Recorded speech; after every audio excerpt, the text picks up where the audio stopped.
That's interesting. I don't know how it works. Yeah, wow, what a journey.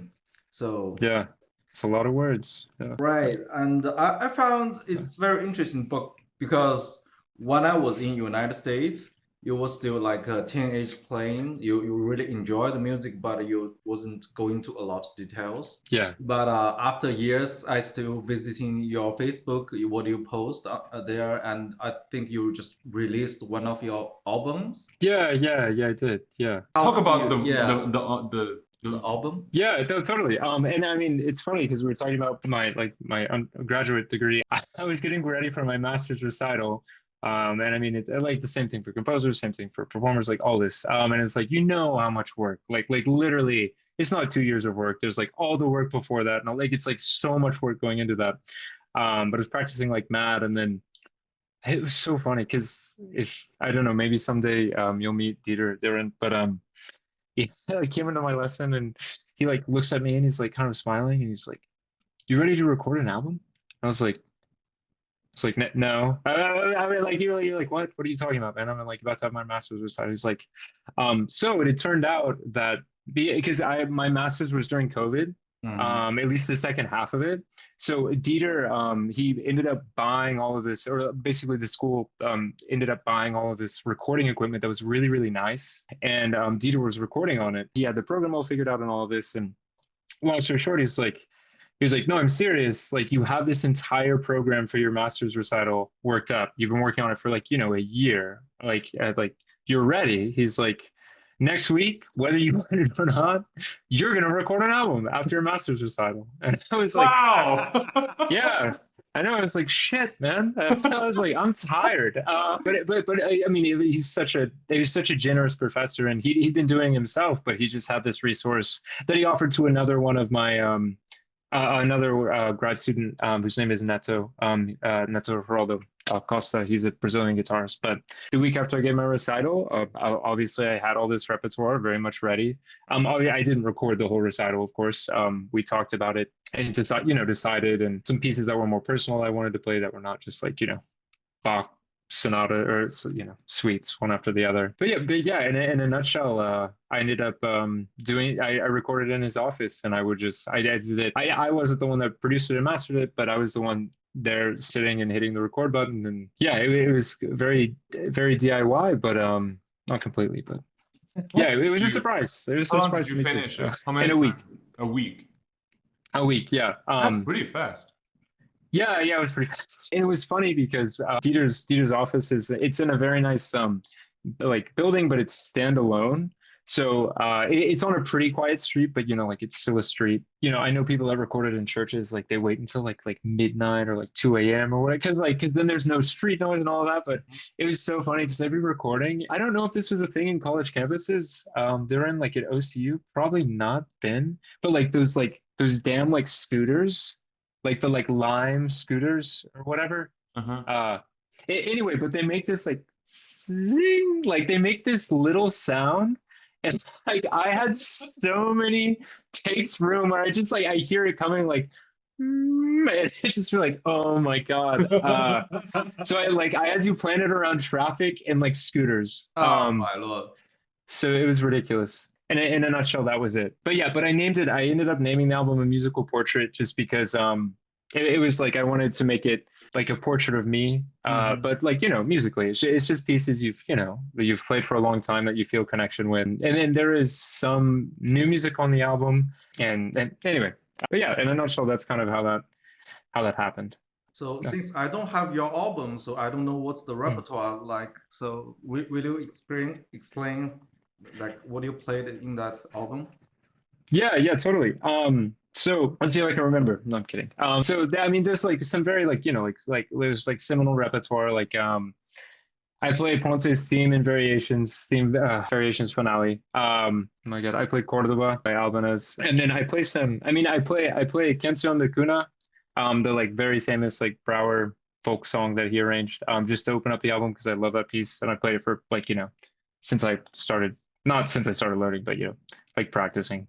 And then there's actually there's two pieces on there that are really interesting, and I actually think my best playing is of one of them in particular. But when I was in my graduate degree, I actually got to go to Italy and study with a composer, guitarist, like musicologist, kind of just maestro, Angelo Gilardino. Mm. This prominent, prominent figure in the guitar world. But I got to meet him, and he writes like he's very, very, very prolific. And I ended up just going and just working with him. Actually, most of the first couple of lessons, like it was amazing, but like it sucked because he was like, "Play me Ponce," and I'd be like, "I did not practice Ponce because I was going here to play your music for you." But it's so funny because it was like we went through a bunch of other music, and then at the end we got to his, and it was very, very enlightening. I just wasn't expecting it, but anyway, he has a piece called Iconostas, which, long story short, I don't know, very like religious, like he's very, very intellectual, kind of like spiritual man. I swear his English was like way better than mine. Like it's crazy. Guy was pretty brilliant, but anyway, it just has to do. Anastas is basically it has to do with, I think, the Greek Orthodox Church, but it's something to do with a mural that kind of conveys the boundary between like the spiritual world and like physical like reality. But I think it's actually like you explain it, it sounds a little lackluster or strange, but his music, what I always really, really loved about it is it has this like real purity and like real like lyricism. It's kind of, I mean, it's still tonal. It's definitely not, I mean, it's like modern tonality. You just have to listen to it.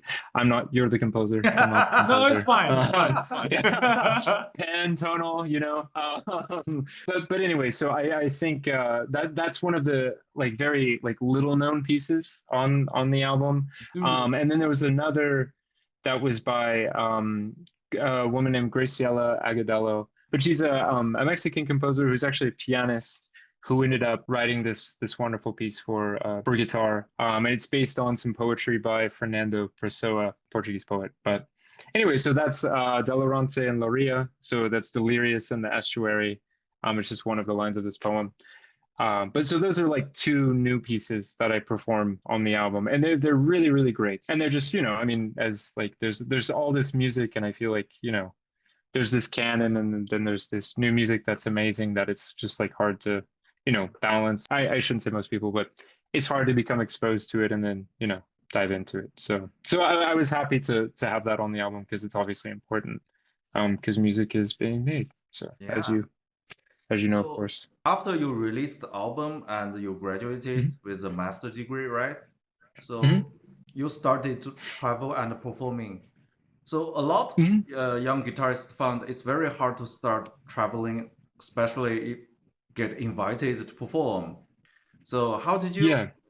made it happen? Like how did you achieve that? Is there anyone helped you to like plan all the traveling and how to find all the performance opportunities? That's always kind of the question, right? I mean, long story short, most of it, I mean, the last couple of years, or the last 2 years, I've really been performing a lot more than usual, and concertizing and stuff is, I mean, just to be honest, it's been primarily chamber music. Then again, I've played a couple of solo concerts as well. I just played one like 2 weeks ago. But so that's been a really big thing for me. I play in a duo with a pianist, which doesn't make so much sense. But this is a buddy of mine from Eastman. But that's helped a lot just because I feel like guitarists are this like weird breed that if that sometimes are hard to find for some reason or not. I'm not entirely sure. But I got to get to know a lot of other like just musicians through playing chamber music, so that helped a lot. But I don't know. I mean, it really,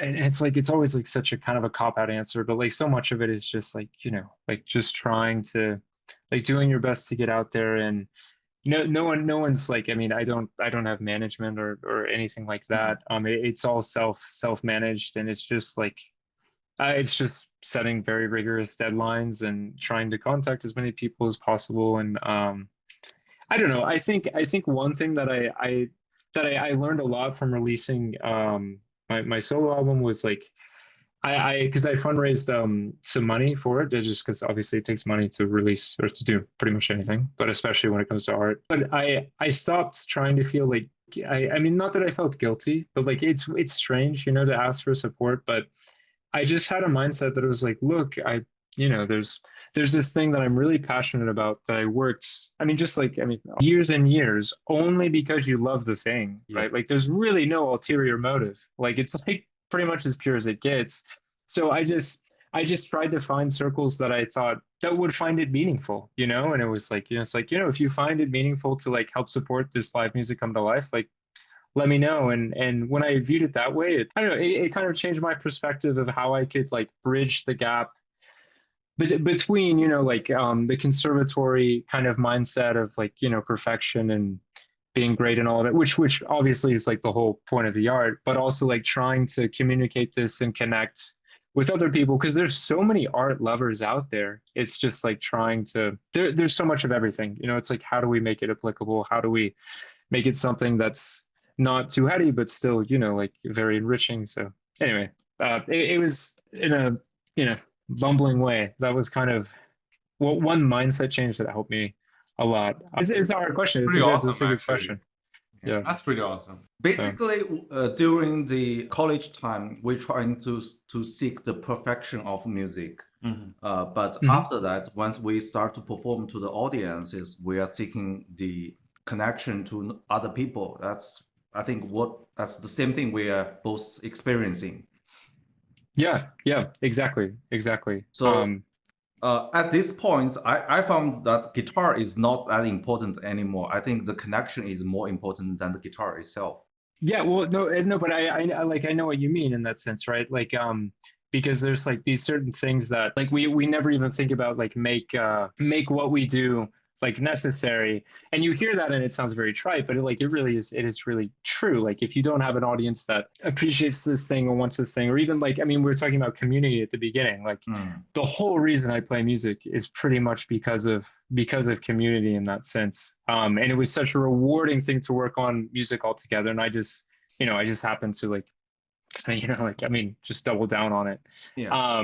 I guess it's just like continuing to, I don't know. It's a strange thing to, because I also think, I mean, I don't know, I'm very young, but like, I also think that people used to view art and entertainment kind of differently. It's almost too complicated to talk about, but I think like classical music used to be a much more mainstream thing. I mean, it's like Darren, like when I would talk to the Romeros and I visited the Romeros last month. And I got to see like Celine and Selena, all of them. And it was interesting because I was talking to Celine and it was so funny because it was like Maestro, like you guys, like, they're obviously amazing. It's like, how'd you do it? And he was like, we got lucky. And We see that they think that's lucky, but I think it's not just luck. They treat music very differently to other musicians. Yeah, and I think one of the things he told me too, he was like, I think classical music was very much more mainstream and it was less kind of like removed from just the general public eye. So I think that's one thing. I mean, obviously I wasn't alive when they were. But I think what you're like saying, Darren, is like completely right. It's like and I mean, especially the way we program as well, because I mean, like like the art form, like we know, doesn't need to be like defended for its worth, right? Like that's why we do it. Like it's like that's literally like pretty much the only reason. But it's like how can we curate programs, curate concerts, curate communities that like expose people to it in this way? Because I think there's a lot of ways where the art form kind of like gets in its own way, like through its own pretension or through its own like whatever people already think about it. It's like, I'm not going to go to that. Like, that sounds boring. That sounds blah, blah, blah. Then you hear an amazing symphony play, and it's like, that was unbelievable. So anyway, I mean, it's like you said, kind of like, it's almost like a switch of perspectives. And it's like, okay, I'm going to learn the chaconne.